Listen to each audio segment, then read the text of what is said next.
Estás escuchando el podcast de ellas, donde te vamos a dar snacks psicoemocionales que te ayuden a evolucionar tu vida y tus relaciones. Soy Guada Sánchez y ayudo a mujeres a sacar su mayor potencial, curar sus heridas y elevar su vida. Y en este podcast te voy a hablar sin filtro.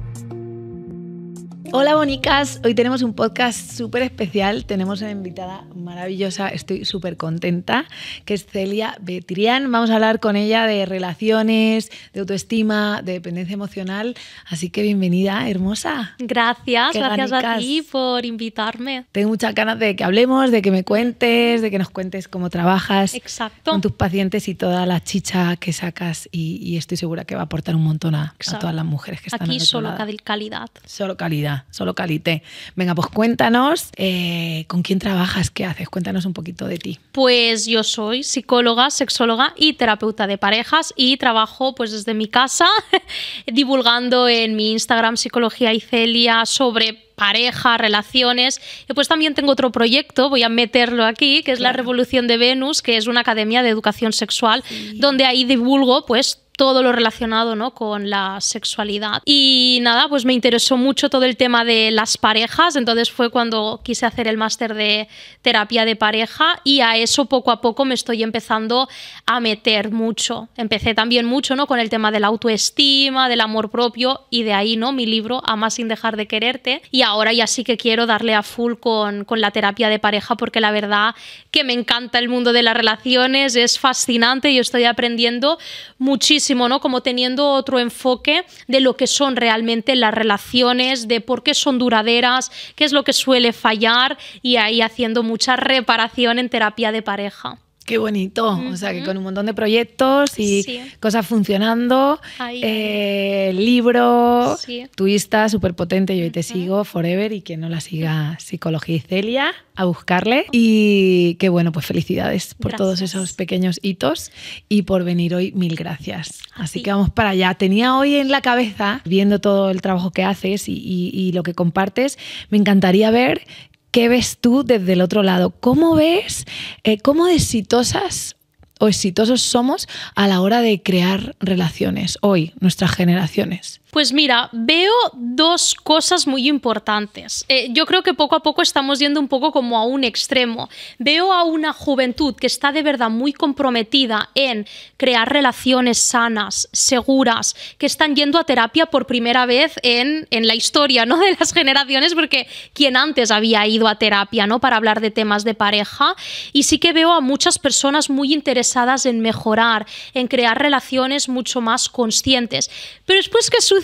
Que también veo, ¿no?, el otro extremo donde hay personas que le están teniendo mucho miedo al compromiso, personas que eligen mucho desde la necesidad porque aún tienen muy interiorizados mitos del amor romántico, de tengo 30 años, quiero tener ya pareja. Entonces hace, ¿no?, que las personas que sí quieren una relación sana y bonita se encuentren con personas que le tienen pánico al compromiso y que no saben realmente cómo tener una relación. Y como hoy en día también nos estamos relacionando mucho a través de las redes sociales, de Tinder, etcétera, eso hace este nuevo concepto, ¿no?, del que se habla, relaciones líquidas, que todo sea muy desechable, muy frío, con esa falta de responsabilidad afectiva.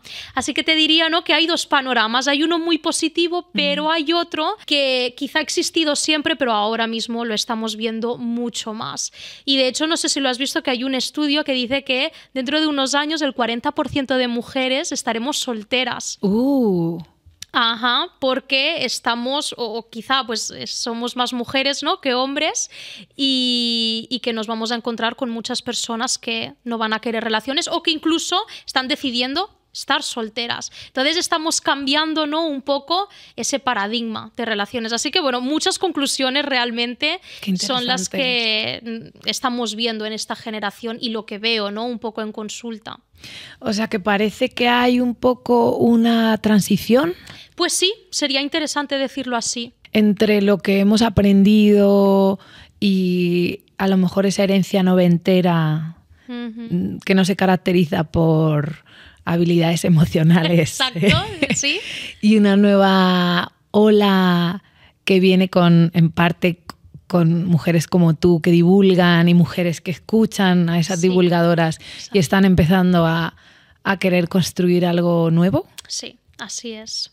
O sea, que está habiendo un cambio. Sí, yo sí que veo un cambio, obviamente. Veo un cambio de personas muy comprometidas en mejorar. Pero después esas mismas personas se sienten muy frustradas porque se encuentran con otras personas que no tienen ni el interés ni el esfuerzo en comprometerse o en mejorar y en tener mejores relaciones. Y cuando dos personas se juntan, ¿no? Pueden venir de un sitio o de otro y empiezan a relacionarse y llevan unos meses. ¿Qué lleva o qué factores o qué pasa al inicio que puede llevar a que esa relación funcione o no? Pues mira, a veces cuando me preguntan esto va cambiando un poco. Entonces, a día de hoy, lo que yo creo y lo que estoy viendo es que lo determina mucho el compromiso. El compromiso que tú tengas en crecer con esa persona, en crear ese proyecto de vida. Cuando vienen a terapia de pareja pacientes, yo desde el primer momento, aparte de fijarme, ya les pregunto, ¿estáis realmente comprometidos en gestionar este problema juntos? Porque si no hay compromiso, Wada, no hay nada que se pueda hacer. En cambio, por muy grave que sea el problema, si hay compromiso, esa capacidad de yo te elijo constantemente, se puede solucionar todo. No maltrato, obviamente, pero incluso una infidelidad. Entonces, lo que veo, ¿no?, que caracteriza que una relación sea más exitosa es ese compromiso de decir, voy a poner todo mi esfuerzo y todo lo que yo puedo darte, además de trabajar en mí mismo o en mí misma, para hacer que esta relación funcione. Al final, la calidad de una relación reside en los esfuerzos que tú haces para adaptarte a las dificultades y a todo lo que la relación va viviendo. O sea, que el compromiso que tenemos para con el vínculo y para crecer dentro de él, podríamos decir que ese trabajo interno y con el otro es un factor que determina que una relación vaya a sostenerse en el tiempo. Sí.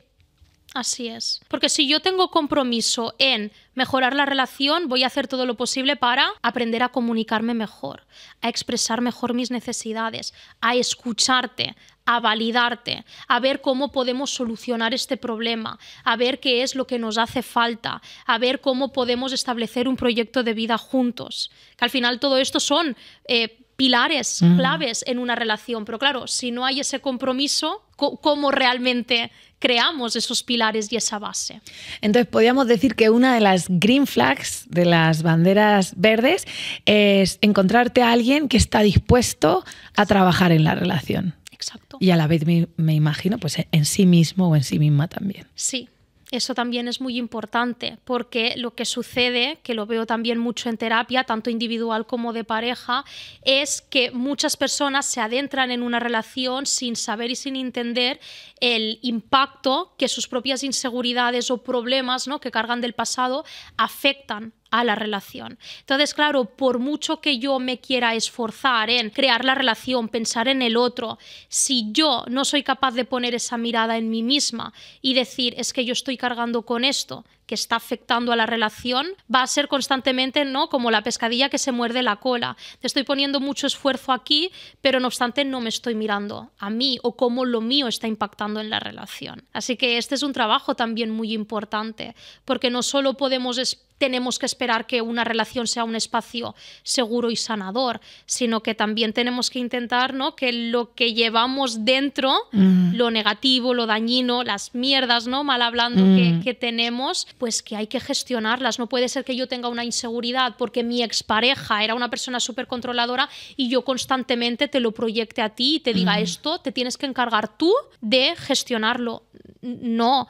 Tu pareja puede ser ese espacio seguro donde te diga, hay inseguridades, vale, las vamos a hablar, pero no tengo yo la culpa de lo que te hizo tu expareja. Entonces ahí tenemos que poner un poco ese freno, ¿no?, y ese trabajo. Y por lo que estás contando ahora, de hecho, muchas veces es la propia relación la que saca nuestras mierdas, ¿no? La que toca esas heridas. Totalmente, claro. Porque al final es todo lo que hemos vivido, ¿no? Se queda ahí enquistado, esas heriditas, y a veces, claro, como lo hemos vivido, lo normalizamos, lo aceptamos, nos es familiar y seguimos, ¿no?, como eligiendo esas personas que nos van a detonar constantemente esas heridas. Por eso hay que hacer ese trabajo de decir qué es lo que a mí me duele, qué es lo que me ha pasado en el pasado, para que yo sepa qué es lo que me va a hacer bien o me va a hacer mal. Porque si no, eso constantemente va a estar detonando. Y tenemos que saber primero qué nos pasó, cómo trabajarlo, cómo tratarlo, para que entonces le podamos decir a nuestra pareja, me pasa esto, me duele esto, y en lugar de detonar y hacer una explosión o que yo lleve a cabo estrategias de afrontamiento que son disfuncionales, te digo, bueno, yo he trabajado mi parte, te lo dejo aquí, ¿cómo lo podemos trabajar? Porque yo siempre pienso que una relación tiene la capacidad de sanarte, al igual que también tiene de destrozarte. Por eso hay que saber elegir bien y saber bien cuáles son nuestras responsabilidades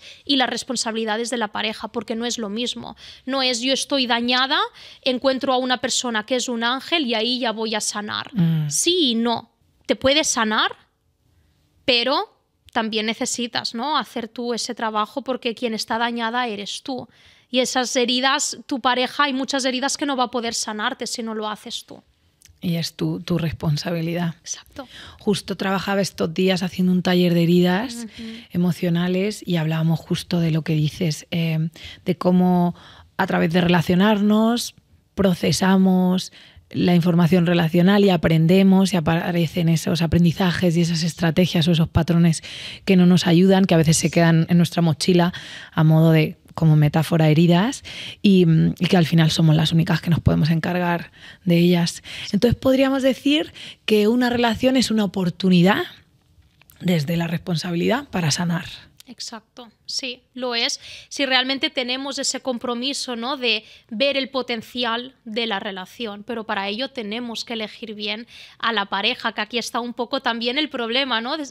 Normalmente lo que vemos es que si una persona está dañada, tiende más a elegir mal, elegir desde esos miedos, desde esas heridas, a repetir patrones que le han llevado a que termine siendo una persona herida y dañada. Entonces, claro, ¿cómo elegimos bien? También esa es una buena pregunta, ¿no? Que mucha gente viene a terapia con esa pregunta.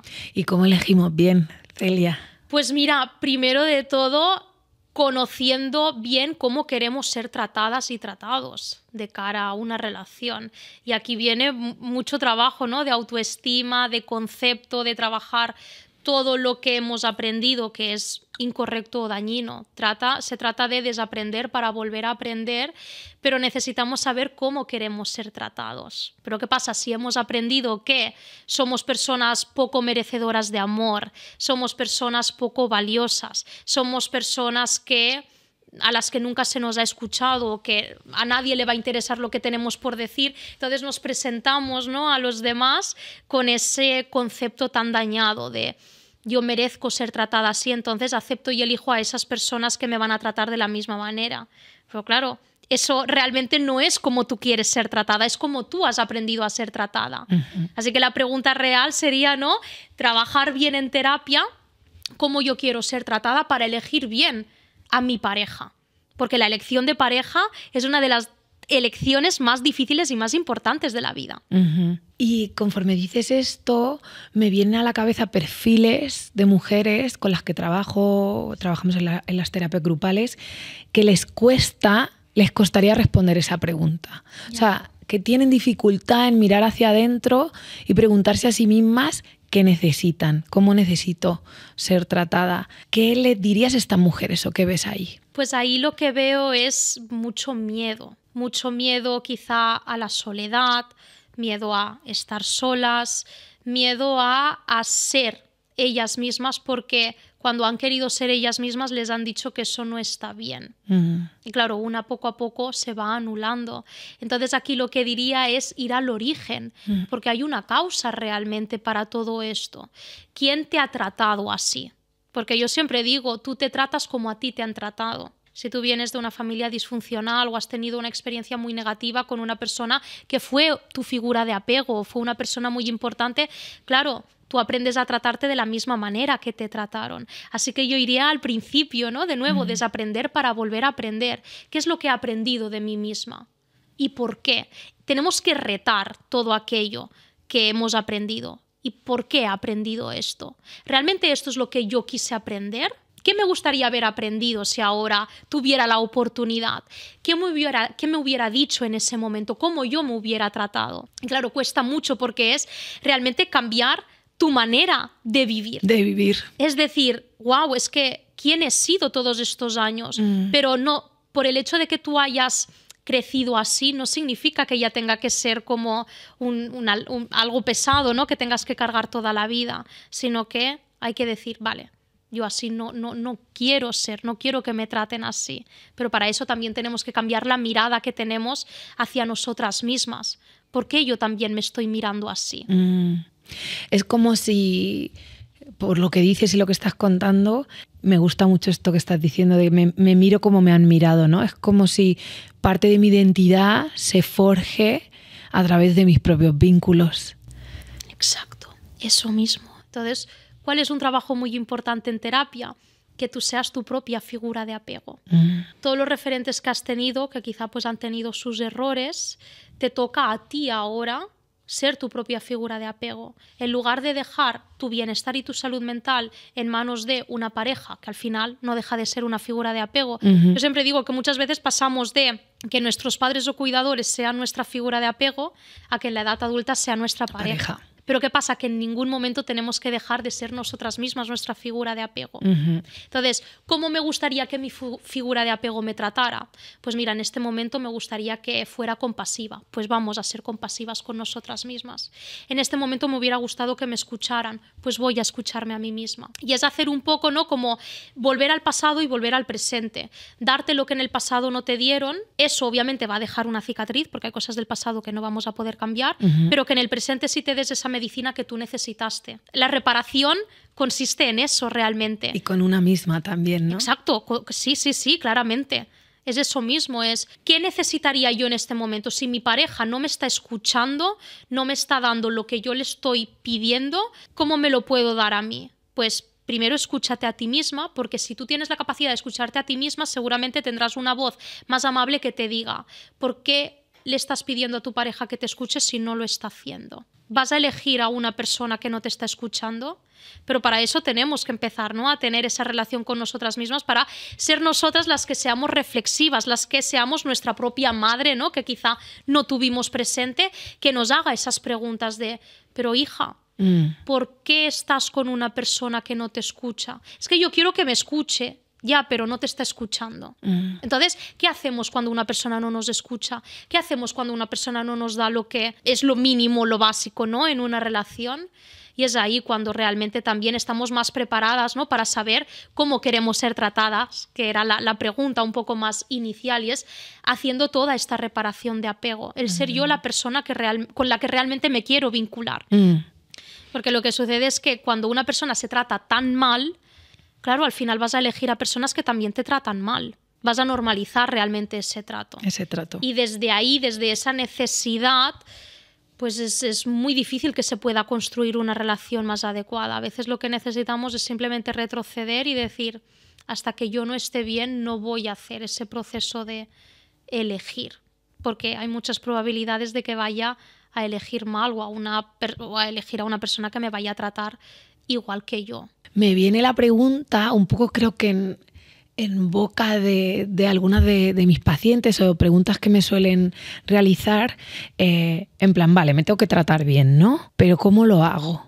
O sea, como que entiendan racionalmente algunas mujeres que tienen que hacerlo, pero hay una gran dificultad de construir o remoldear la manera en la que se hablan a sí mismas. Y ahí te preguntaría, ¿qué función tiene hablarnos mal? Pues tiene una función muy importante y muy destructiva, claramente, porque todo tu diálogo al final va a condicionar el cómo tú te presentas a los demás, cómo tú te presentas al mundo. Y el diálogo es lo primero que tenemos que empezar a mirarnos, porque yo siempre digo que el diálogo es como la gasolina para el motor. Y aquí un ejercicio que yo empiezo a decirles a los pacientes es, si tú tuvieras una relación, o sea, si tú misma no fueras una persona, ¿cómo sería la relación con esta persona? Claro, la gran mayoría dicen, pues sería una relación nefasta.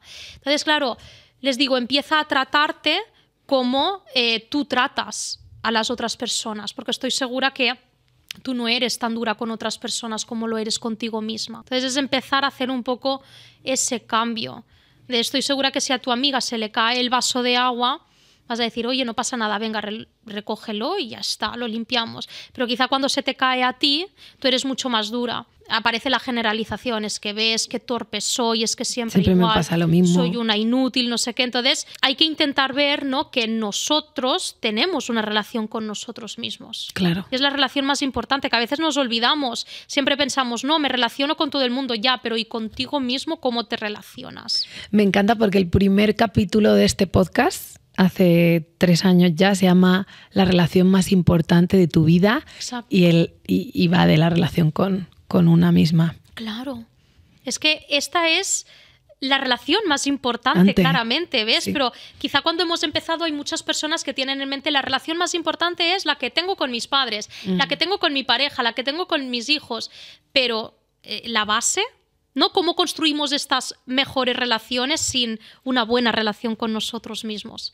Y de esto trata al final, ¿no? Cuando hablamos de parejas, al final todo se va a la relación con uno mismo, porque esto claramente influye muchísimo, para bien o para mal. ¿Y de qué manera influye cuando tenemos una relación con nosotras mismas dañina o de autoataque? ¿De qué manera influye a que luego acabemos teniendo una relación de dependencia emocional, por ejemplo? Pues influye en que se suele adoptar un rol más pasivo, más complaciente, donde yo me hago muy chiquitita, donde yo no me pongo el valor que realmente merezco. Y claro, mi bienestar se lo estoy dejando a mi pareja. Por eso se crea esa dependencia emocional, porque yo no estoy confiando en mis propios recursos, quizá también porque mis propios recursos son muy disfuncionales y he aprendido estrategias muy poco adaptativas. Pero claro, es que muchas personas no confían en que son capaces de tener una buena relación consigo mismas. No confían en que pueden llegar a elegir bien. No confían en que la soledad o el temor, ¿no?, a estar solas no es tan grave como se piensan. Aquí al final yo lo que veo detrás de la dependencia emocional es justamente eso, una falta de confianza enorme en ti misma. Que eso te hace, ¿no?, el confiar más en los otros, aunque te estén haciendo daño, que en ti misma, en tu propia bondad, en tus propias capacidades, en que tienes la capacidad de renacer. Anda que no hemos visto a personas, ¿no?, que han cambiado, que se han transformado, que han salido de lo más hondo. Se puede, pero es muy duro. Entonces, ¿qué pasa? Que también en la dependencia emocional vemos poca tolerancia a la incertidumbre, a tolerar el malestar, a tolerar el que va a haber un periodo donde te vas a sentir perdida y no vas a saber quién eres. Y eso está bien. Y eso está bien y es maravilloso. ¿Sabes? Bueno, también hay muchos factores, ¿no?, involucrados, pero sí que se ve como esta necesidad de gratificación instantánea, de siento un vacío, siento un miedo, temo que mi pareja me vaya a dejar, necesito automáticamente que mi pareja ya me valide, ya me dé algo, porque a veces no es ni siquiera validaciones, que me dé algo, una migaja. Y claro, al final aquí se crea también mucho enganche. ¿Y qué diría? Pues que poco a poco esas personas vayan tolerando un poquito más el que se digan a sí mismas, vale, voy a intentar el retrasar un poquito, pedirle algo a mi pareja. Y tú misma te vas a dar cuenta de que, ostras, es verdad, pues aunque lo he pasado mal, no ha pasado nada grave. No ha pasado nada tan catastrófico, ¿no?, como a veces nos pensamos bajo la dependencia emocional. Así que yo lo que les diría a estas mujeres es, date la oportunidad de confiar un poquito más en ti, o al menos de fingir que confías en ti, de que esos recursos que le estás pidiendo a tu pareja, dátelos o reflexiona un poquito, porque en ti también están. Porque además lo que quizá te puede dar una pareja bajo una dependencia emocional no suele ser lo más sano. Porque si hay dependencia emocional en una relación es porque se ha creado, ¿no?, una dinámica bastante disfuncional. Por los dos. Exacto. Por los dos lados. Sí. Por eso, que a veces no es lo más sano. Entonces, yo lo que diría es, date la oportunidad de ver que sí puedes. Aunque no confíes en ti. Pero inténtalo. A ver qué pasa. Y después dirás, pues es verdad, sí que podía. Y a muchas personas, ¿no?, que han estado bajo esta dependencia emocional, les he preguntado, ¿pero a qué tú has sufrido una ruptura antes? Sí. ¿Y qué? Pues lo superé. Pues ¿ves? Vas a poder. Que al final tú misma te has estado demostrando que sí has superado otras cosas. Pero de nuevo es ese concepto tan bajito, ¿no?, de una misma que te hace creer que no vas a poder con la vida, cuando te has demostrado 1000 veces que sí has podido, de mejor o peor manera, pero que sí tienes los recursos. Entonces date la oportunidad, ¿no?, de indagar un poquito más en ti y verás que sí que puedes. Mejor o peor. Después ya iremos perfeccionando, después ya iremos siendo más confiadas, más valiosas, con un mejor concepto, pero simplemente inténtalo. O sea, que en ese momento en el que yo tengo miedo, una paciente tiene miedo, has dicho una palabra, yo creo que hay clave, vacío. Siento un vacío, ¿no? Siento hay algo, esa sensación que me aterra, me incomoda, que me hace sentir incómoda en mi propio cuerpo. En ese instante, en vez de ir a usar el recurso externo de el otro, mi pareja, dependencia emocional puede pasar también con otros tipos de relaciones, con amigas, tanto. Con los padres, en vez de ir ahí, confiar en que yo puedo sobrevivir los próximos 5 minutos. Exacto. Que yo puedo navegar. Exacto. Ponerse objetivos un poco más alcanzables. No le vamos a decir a una persona con dependencia emocional, ay, deja a tu pareja si no es para tanto. No, vamos a poner objetivos poco a poco. Y aquí es cuando se trabaja mucho más, ¿no?, esa independencia de... Yo si a terapia me viene un paciente, no le voy a decir, no, ya la semana que viene dejas a tu pareja. No, es que el dejar la pareja ni siquiera se contempla. Lo único que vamos a hacer, ¿no?, es que poco a poco esa persona vaya aprendiendo a ser su propia figura de apego y vamos poniendo objetivos más alcanzables. Pues mira, esta tarde, si tú todos los viernes sueles quedar con tu pareja, este viernes, ¿qué te parece si haces un plan con amigas o contigo misma? Y vamos a ir potenciando otras cosas, ¿no?, que tiene la persona que quizá no había contemplado antes porque estaba muy centrada, ¿no?, en su fuente de apego. Claro. Entonces es ir haciendo esto, ¿no? Como bien dices, pues venga, en lugar de contestarle en ese momento, date 10 minutos para contestarle. Date un poquito más. Entonces es retrasar un poquito esa gratificación instantánea. ¿Y qué necesitamos para eso? Hacernos amigas de nuestros miedos, de nuestros vacíos, de nuestras necesidades, esas emociones, ¿no? Como que al final no es una emoción, pero el malestar que sentimos, que debajo puede haber mucha culpa, mucha vergüenza, mucho temor. Hay que aprender a tolerar todo esto. Hay que aprender a sentarnos con estas señales de nuestro cuerpo, que al final son señales que nos permiten sobrevivir, que nos están dando un mensaje, pero que no queremos escuchar. La gran mayoría de problemas psicológicos vienen por no conectar con lo que nuestro cuerpo nos está diciendo, con estas emociones. Como yo no quiero sentir el vacío porque me duele mucho, porque me conecta con el abandono quizá de mi padre, me hace, ¿no?, el buscar desesperadamente que alguien me quiera. Y quizá lo que tenemos que hacer es, vale, para mí es importante que alguien me quiera, porque al final somos seres sociales y es maravilloso que alguien nos quiera, pero voy a dejar mi salud mental, ¿no?, para que una persona me quiera. No. Voy a conectar con este dolor. ¿Qué me dice? Pues que me dolió mucho el abandono de mi padre. Entonces voy a trabajar primero esto, voy a saber tolerar este miedo al abandono, qué me quiere decir esta herida, qué es lo que quizá debo sanar, darle unos recursos más estabilizantes, unos recursos más adaptativos, más funcionales de cómo yo puedo trabajar esta herida, pero no decir, como tengo miedo de que otra persona me abandone, voy a hacer todo lo posible para que esa persona no me abandone. No, es yo voy a intentar que la relación salga bien, sea del tipo que sea, pero no me voy a dejar a un lado. Entonces, claro, se trata, ¿no?, de calibrar todo eso, que es muy difícil, pero el cambiar los recursos, en lugar de que yo quiero esconder, evitar y rechazar lo que siento y busco drogas, busco pareja, busco lo que sea, conductas de este tipo, no, voy a buscar otras formas más sanas de conectar con lo que a mí me duele. Me duele este vacío, pues venga, voy a escribir, voy a ver, y esto ya se hace más en terapia, obviamente, porque cuesta mucho, ¿no?, el conectar con algo así, pero hay que intentar encontrar otros recursos para trabajar la dependencia emocional, que debajo lo que lleva es eso, ¿no? Es un montón de emociones que no queremos sentir y que vamos apagando fuegos, ¿no? Y eso está en el core, en el núcleo de muchas de las problemáticas que vemos en los pacientes. Así es, así es. Yo muchas veces les pregunto a mis pacientes, ¿qué es lo que no estás queriendo sentir? Y ahí es cuando dicen, ay, pues no quiero sentirme culpable, no quiero sentir vergüenza, no quiero sentir rechazo. Entonces, ¿qué les digo? Pues hay que aprender a sentirlo, porque entonces vamos por la vida sobreviviendo.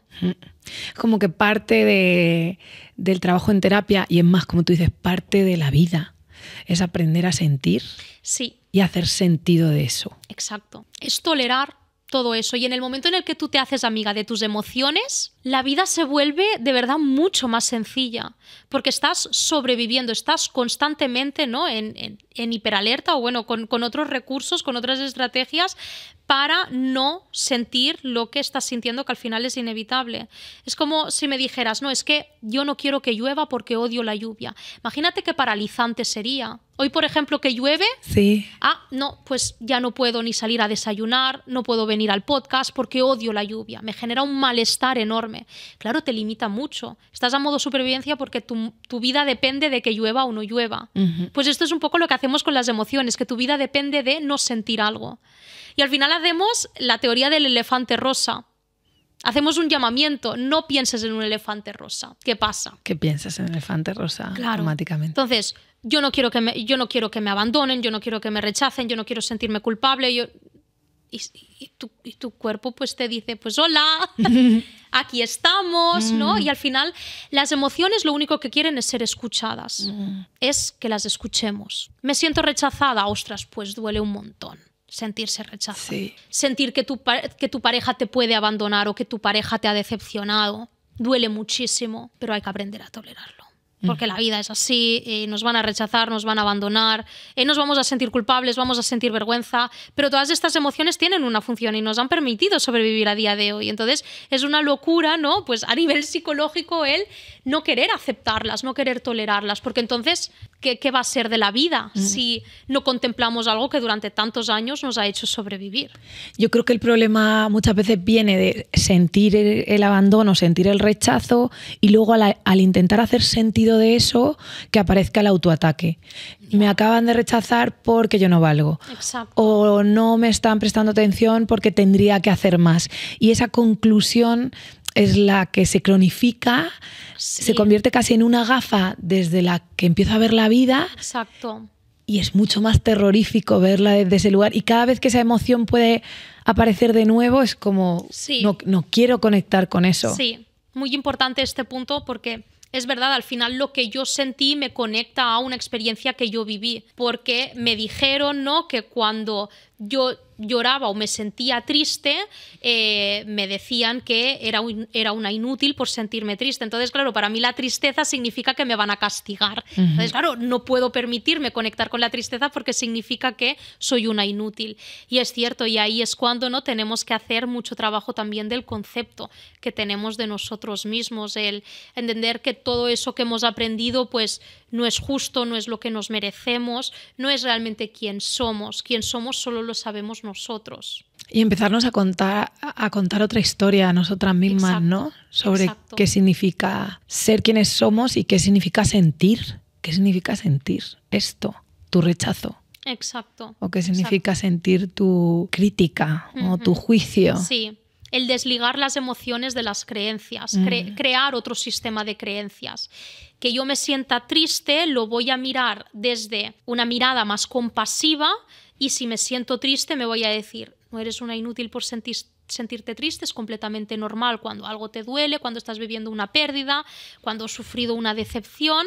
Entonces voy a aprender que cuando me sienta triste me voy a tratar bien porque es lo que me merezco, aunque ahora aún no me lo crea, porque cuesta mucho, ¿no?, el que tú te termines de creer que eres válida, pero cambiar ese sistema de creencias que va ligado a las emociones que sentimos. Si le ponemos una lupa a ese momento, ¿no?, ese momento donde a lo mejor he tenido un rechazo o un silencio por parte del otro y aparece ese vacío o ese... ¿Qué tips o ejercicio o qué aconsejarías o qué animarías a hacer a esa mujer que está ahí en esos próximos 3-4 minutos que tiene que navegar? Pues es difícil porque esto son muchas sesiones de terapia.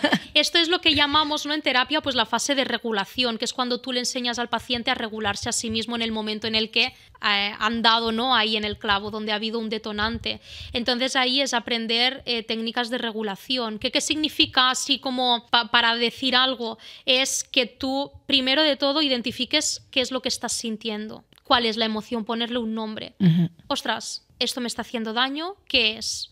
Pues es decepción. por ejemplo. Entonces es aprender, ¿no?, a ser consciente de lo que te está sucediendo, porque si no somos conscientes de cómo nos estamos sintiendo, va a ser muy difícil entonces regularnos o poder darnos, ¿no?, ese espacio para poder sentarnos y gestionar qué es lo que acaba de pasar o dar una respuesta más amable, porque a veces lo que hacemos no es, me acabo de sentir decepcionada, yo no tengo esta capacidad de hacer como el sentarme, entonces lo que hago es atacar, es huir, es insultar, es gritar, es mostrarme superior, ¿no? Pues mecanismos de defensa. Entonces, en ese momento, claro, tendríamos que aprender, ¿no?, a poder conectar con esa emoción, y ahí pues o bien aprender a través de ponerte a hacer ejercicios de respiración, de conectar con el presente. Yo a veces les digo a mis pacientes el kit de emergencia, que es que, por ejemplo, se escriban una nota en el móvil de ti para ti.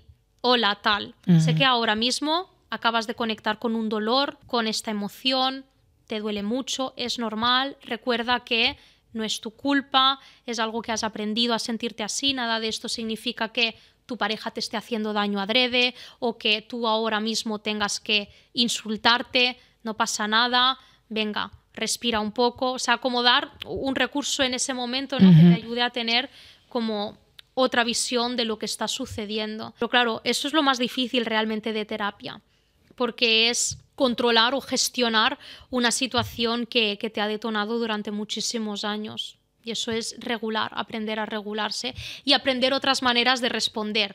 Ahora toca, ¿no?, modificar. Si yo en estos momentos, cuando detono, suelo atacar, pues voy a aprender a comunicar cómo me he sentido y a pedir una necesidad, a pedir algo que para mí es importante. Porque si mi pareja me acaba de herir, quizá no ha sido su intención, pero claro, yo le tengo que decir que tengo una herida.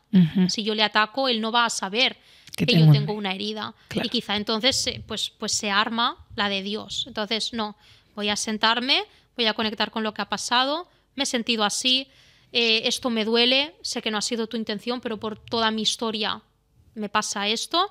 Entonces, necesitaría por tu parte que este tipo de situaciones las podamos gestionar así. Pero claro, para eso tienes que saber, ¿no?, el cómo yo, en lugar de atacar, hago esta gestión. Y aquí es comunicación asertiva, resolución de conflictos, aprender todas estas habilidades. Que es toda esa construcción de nuevos recursos que sí nos son más sostenibles, ¿no?, más funcionales a la larga. Entre ellos, el importante recurso de autorregulación. Sí, sí. Más validación, comunicación asertiva, expresar necesidades. Y eso que sustituya a esa tendencia que a lo mejor hemos aprendido o hemos tenido, o ese patrón que se repite, que muchas veces a lo mejor lo tenemos con nosotras desde hace 20 o 30 años. Porque lo hemos visto en casa o porque ese es el recurso o el único que teníamos cuando éramos pequeñas. Pero lo que recomendaría sobre todo es eso, saber cómo te estás sintiendo y luego expresárselo a tu pareja. Como primer pasito, así, mini tip que se pueden llevar hoy práctica, qué estoy sintiendo y ponerle una palabra. Exacto. Como uno de los primeros pasos hacia la autorregulación. Totalmente. Y de una mejor resolución de conflictos. A la larga. Sí. Exacto, siempre, siempre, siempre. Yo siempre les digo a mis pacientes, cuando quieras iniciar una conversación incómoda o ha pasado algún conflicto, expresa cómo eso te ha hecho sentir. Que esa sea tu primera palabra, tu primera frase. Esto me ha dolido, me estoy sintiendo decepcionada, me siento rechazada, me siento así. Después de ahí ya veremos. Pero eso ya te ayuda, ¿no?, primero a ti a conectar con cómo te estás sintiendo, que de nuevo a las emociones les encanta ser escuchadas y eso ya es un recurso de regulación tremendo. Y después también a tu pareja le da una idea, ¿no?, del impacto que eso ha tenido en ti. Porque si tu pareja tiene un mínimo, ¿no?, de capacidad empática, que es lo que siempre buscamos, sabrá cómo te sientes porque sabe lo que es sentirse rechazado, decepcionado, etc. Y eso ya va a hacer, ¿no?, que quizá eso no escale más. Si tiene también una buena inteligencia emocional, ¿no?, de no utilizar eso para incluso hacerte daño, ¿no? El decir, ostras, pues no era mi intención que te sintieras rechazada, pero hay que partir por esa base. Y esto, conforme dices esto, me viene la palabra corregulación, ¿no? Cómo pasamos de autorregularnos a corregularnos con el otro y cómo ambos son recursos. Me gusta mucho lo que has dicho antes pero que el recurso, uno de los recursos centrales sea mi propia autorregulación. O sea, ese como vértebra, mi propia columna.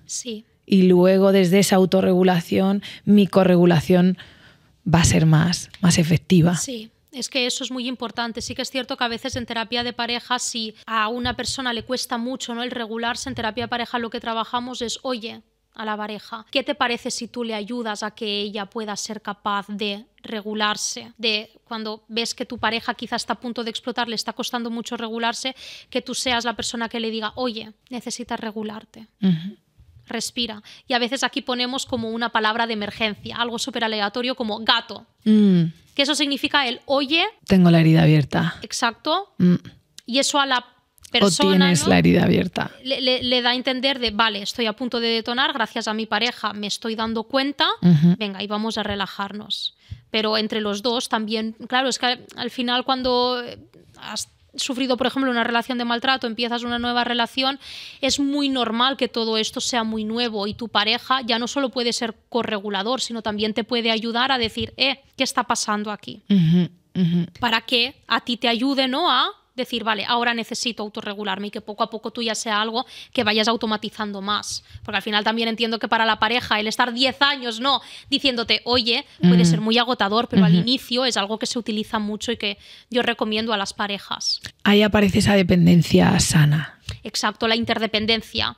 Es decir, tenemos una buena base, estamos construyendo algo donde cada uno se responsabiliza de lo suyo, pero también nos ayudamos. No le dejo mi regulación a manos de mi pareja, simplemente el inicio, para que después yo así pueda aprender. Que al final una relación también es un espacio, ¿no?, donde uno puede aprender. No todos llegamos sanos a terapia, no a una relación. No siempre necesitamos estar súper trabajados para tener una relación sana. Necesitamos responsabilizarnos de un mínimo, pero después en una relación podemos hacer el resto. Y esto cierra un poco con cómo hemos empezado, hablando de cómo las relaciones son una oportunidad para sanar, un lugar que nos detona heridas, pero que a la vez nos permite crecer de la mano del otro, a la vez que yo me encargo de mí, ¿no? Esa interdependencia que hablas. Totalmente, sí. Ese sería como el perfecto resumen.